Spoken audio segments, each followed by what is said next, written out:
welcome back to my channel. So today I'm going to be doing my 3-tier tray. I'm going to be decorating it in Valentine's Day stuff. Most of it is from the Dollar Tree, other things you can DIY.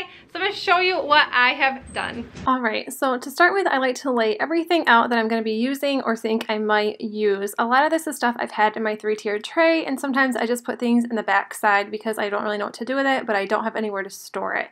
And then I'm just going to get my little Rae Dunn pots out. They say like oregano and sage and stuff like that, but I like them in my tray, so I don't really care what they say. I think it all looks really cute. So this Bless Your Heart sign, this one came from the Dollar Tree this year. I think that is super, super cute. And then all of these flowers came from the Dollar Tree this year as well. Will I cry?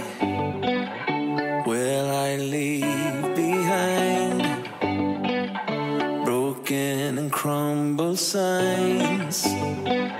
And then once I put all the flowers in the pots, I'm just going to be placing them in the tray. This is my favorite thing to decorate, so I was super excited to do this for Valentine's Day, and I may even do one for St. Patrick's Day if I can find some fun little DIYs to do with that. And then this little I Heart You sign, I just made that with scrap wood and some burlap and then some acrylic paints. And then I also made these. These are super cute. I absolutely love these little tea lights, and you can just turn them on.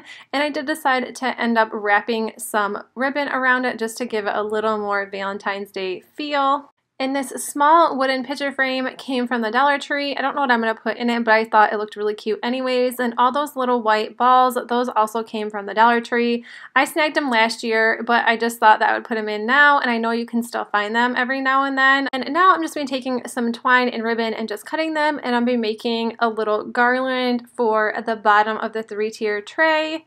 And that is all I'm going to be doing. So I'm just going to be tying these with the lace and then with the Valentine's ribbon and just go all the way down. And this is it for my video, you guys. I hope you enjoyed it, and this was so inexpensive to make. I always try to use things like I already have and just throw a little bit of red or white or black or pink or whatever color you guys decide that Valentine's is. But if you like this video, make sure you give it a thumbs up. And if you're new to my channel, I would love if you subscribe, and I will see you all in my next video. Bye. Hiding all my roads to you. And if I fight